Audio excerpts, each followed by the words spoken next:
c'est moi.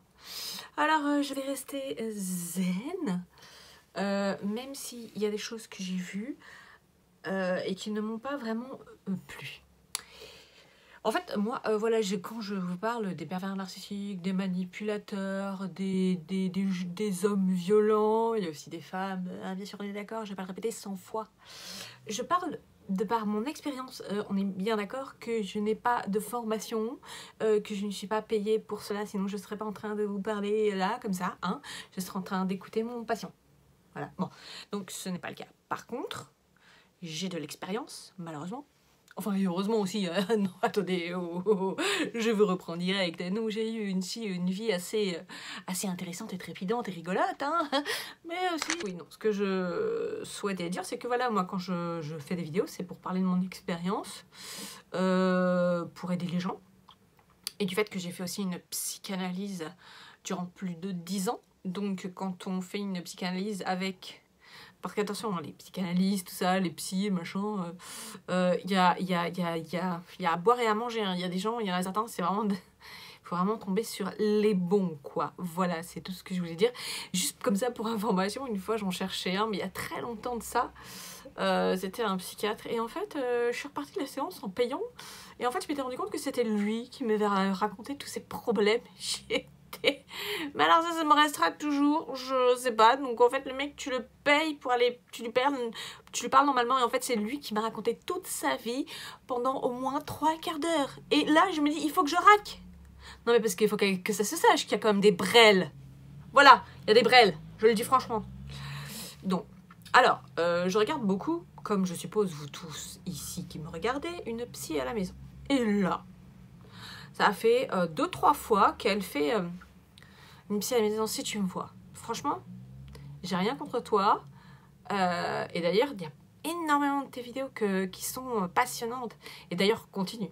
Mais par contre, là où j'ai pas apprécié, c'est quand tu parles des personnalités évitantes. Qui sont par exemple phobiques sociales. Mais ça peut être phobique agoraphobe, voilà. Et en fait, comme si c'était un petit peu la peste et le choléra. Et que ça allait être très dur pour vous en sortir. Mais voilà, mais... Et personnalité évitante, mais on mélange tout là. C'est quoi personnalité évitante? C'est comme si c'est comme en fait si... Voilà, une psy à la maison, j'ai pas ton prénom.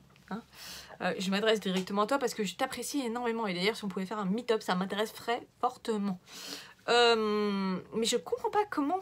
Pourquoi tu mets des cases comme ça? Pourquoi appeler les gens personnalité évitante?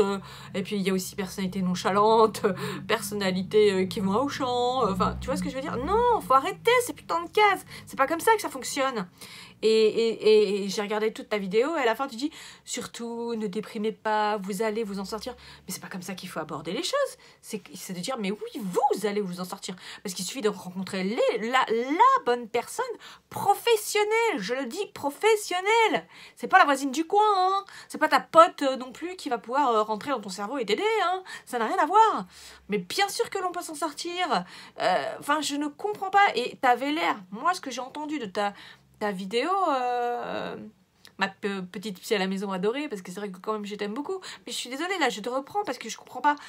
Tu dis, mais en fait les personnalités évitantes, je reprends, j'aime pas ce terme, mais en fait elle prend les gens qui sont soit phobiques, mais il y a tellement de phobies, il y a aussi la phobie des araignées, la phobie des oiseaux, il y a tellement de phobies, mais... Tout simplement, j'ai envie de te dire, non, arrête, ne mets pas les gens comme ça dans des cases qui sont... les personnes. Moi, ce que j'ai entendu, c'est les personnalités évitantes sont à éviter. Mais putain, mais bonjour! Que les pervers, narcissiques, manipulateurs qui manipulent tout leur monde soient évités, bien sûr, évidemment. De comprendre que ce sont des gens qui sont complètement... les pervers narcissiques, manipulateurs ou manipulatrices, ce sont des gens, si je devais les dire en un mot, ce sont des irresponsables. Ce sont des enfants de 4 ans dans des corps d'adultes. T'imagines le truc? Voilà, eux, la seule chose qu'ils savent faire, parce que là je reviens sur les pervers narcissiques manipulateurs, c'est refiler toute la responsabilité aux autres. Je sais pas comment il s'est foutu. Comment il s'est créé. Tu vois, moi je suis pas en tant que professionnel. Moi, je suis en tant que... voilà, j'ai vécu une histoire, et plusieurs histoires d'ailleurs. Et je raconte mon expérience. Et... Doris. Vous connaissez Doris? C'est le pote à Nemo. Hein, c'est la pote à Nemo. Et en fait, ça, c'est moi. Je me perds dans mes histoires à chaque fois. Et puis, il faut que je vous raconte pour meubler parce que sinon, je me rappelle plus. Bref, donc, oui, voilà, ça me revient. Je reviens. Mais il faut que vous m'appréciez tel que je suis aussi. Hein, voilà, donc, bon. D'ailleurs, il y en a, ils me font des commentaires. Je comprends pas. Il y en a qui me parlent de pâtes et de tiramisu. Et toi, t'es bon pour la camisole, hein. Toi ou elle ou il, je sais plus. Hein. Faut arrêter, là, les spaghettis, la camisole, tout ça.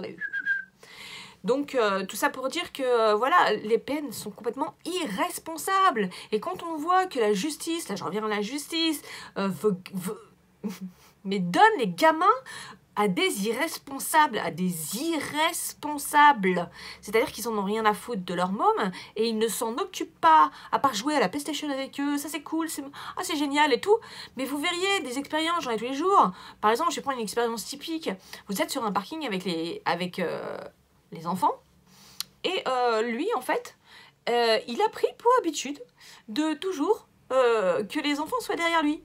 C'est moi qui ai dû apprendre de dire aux enfants, mais mettez-vous devant, parce qu'il faut qu'on voit, tournez la tête à droite, tournez la tête à gauche, une voiture peut sortir de n'importe où et vous renverser. Mais lui, il s'en fout. Mais j'en ai des tonnes d'expériences comme ça, c'est rien. Alcoolique à au moins 6 degrés, je fais exprès de passer par Marseille, et le mec qui veut prendre la bagnole pour ramener ses gosses chez, déjà à la maison dans un premier temps. Donc le mec, voilà quoi, la première chose qu'il a fait quand il est arrivé, même pas, je crois qu'il a ouvert la porte, il a germé par terre. Mais ça, c'est un père responsable. Et la justice donne la garde à ses enfants, à ses parents, ces pervers complètement irresponsables. Et il voulait continuer encore l'histoire jusqu'à la fin. Non mais soyons fous, hein, la vie elle est folle, on est chez les tarés, on est chez les timbrés, voilà. Et après il dit, bon, je vais vous le faire. Parce que j'aime bien, je suis quand même, bon, hein, je le fais à ma sauce. Je vais ramener les enfants chez leur mère. Et moi, je regarde, j'ai dit, c'est une blague. Tu vas pas ramener les enfants comme ça. Je dis, mais t'es bourré, là. T'as gerbé toute ta vie tout à l'heure. Et là, encore, à mon avis, t'as de l'alcool pour au moins encore une semaine, tu vois. Là, c'est même pas la peine d'aller à une fête sans boire. T'as bu pour une semaine, là. C'est même pas la peine, quoi. Non, mais il a fallu que j'appelle la mère des gosses pour que ce soit elle qui vienne chercher les enfants. Non, mais... faut arrêter, c'est n'importe quoi. Donc voilà, moi tout ça, ce que je veux dire, c'est que toutes ces vidéos, aussi c'est à vous de faire aussi votre propre point de vue. Certaines personnes qui font des vidéos, comme moi, voilà, on n'est pas des professionnels. Moi, je fais part de mon expérience. Je suis pas coach. Je suis pas psy, malgré que j'ai fait une psychanalyse. Je suis pas docteur. Je suis pas trapéziste. Quoique, des fois, si. Vous voyez, c'est à vous de vous faire vos propres opinions. Et là, en fait, je m'adresse à une psy à la maison. Je suis pas d'accord quand elle parle des personnalités évitantes. Qu'on parle des personnalités phobiques. Oui, parce que là, on fait vraiment le distinguo entre les personnalités phobiques qui sont en souffrance, parce qu'elles ont peur. Il y a tellement de phobie, ça veut dire la peur de quelque chose, mais une peur viscérale.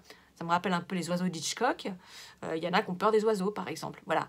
Et les pervers narcissiques manipulateurs qui sont voilà, des personnes que, là, effectivement, par contre, il faut éviter. Parce que si tu les trouves sur ta route, et ben après, t'es plus très bien, quoi.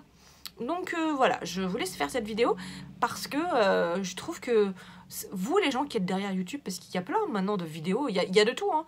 Et il y a des conneries, mais cons comme la mort, quoi. Je veux dire, c'est...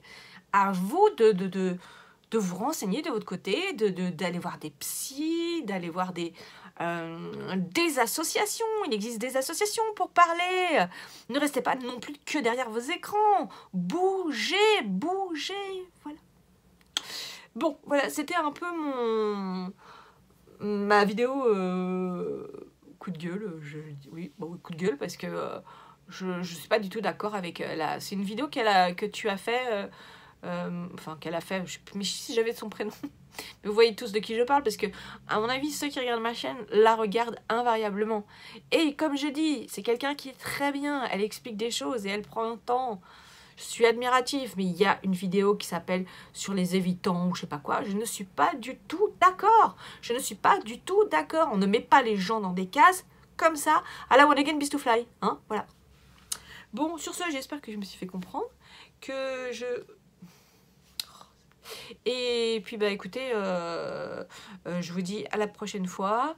Je reste moi-même, comme ça, un petit peu folle. C'est toujours ce qui m'a un petit peu sauvée, ce qui m'a toujours un petit peu sauvée. C'est ce qui m'a sauvée d'ailleurs. Voilà, et puis bah, il faut rester fort. Le message positif que j'ai envie de vous faire passer, c'est que quand vous allez quitter ces êtres, ces pervers narcissiques, hommes ou femmes, je peux vous dire que la vie, elle est belle. Oui, la vie, elle est belle. Parce que ce sont eux qui sont tellement mal, qui vous ont filé tout ce qu'ils avaient à l'intérieur. Et c'est pour ça que vous n'êtes pas bien. Et vous croyez que c'est la personne qui vous a fait du mal qui va vous guérir. Stop, non, non, non et non. Vous seul, en étant accompagné par des professionnels, comme je l'ai dit, je ne vais pas le répéter 100 000 fois, vous seul allez pouvoir sortir de ça. Et vous allez voir que vous allez aller beaucoup mieux, vous allez recommencer à être enfin vous-même, enfin penser par vous-même, enfin, comment expliquer les choses personne ne minimisera ce que vous dites, ce que vous faites. Et je suis tombée aussi sur une autre vidéo, en fait, que j'ai aimée. La fille s'appelle Cécilia, je dirais pas de nom de famille, ça tombe bien d'ailleurs, je ne m'en rappelle pas. Qui a fait, je crois, The Voice, et qui a parlé de son internement en psychiatrie parce qu'elle faisait des scarifications. Oui, mais parce qu'elle avait un père pervers narcissique. Donc voilà, il ne faut pas rigoler avec ces gens-là. Voilà, donc je reprends et j'étais en train de dire que cette Cécilia, en fait, qui a fait The Voice, donc on est arrivé à faire de la scarification. Et faut pas que je mélange parce qu'il y a des youtubeurs, faut pas que je dise des conneries, hein, mais j'ai le droit à la connerie, hein. Et oh, pour information, parce que en fait je ne suis pas une professionnelle, hein. Je suis juste là pour vous raconter mes histoires, hein. Voilà, hein. Mais je crois que voilà, Cécilia qui a fait The Voice, quand on a un parent PN, ça vous mène, la preuve, elle a été en hôpital psychiatrique, ça vous mène à l'hôpital psychiatrique. Parce que ce n'est pas eux qui vont en hôpital psychiatrique, c'est toujours la victime. Pourquoi? Je réitère, parce que le pervers est incapable de remise en question. Tu vois un enfant de 4 ans se remettre en question alors qu'il n'a rien compris au problème? Allez, à plus. Et sinon, la patate, ok? La patate.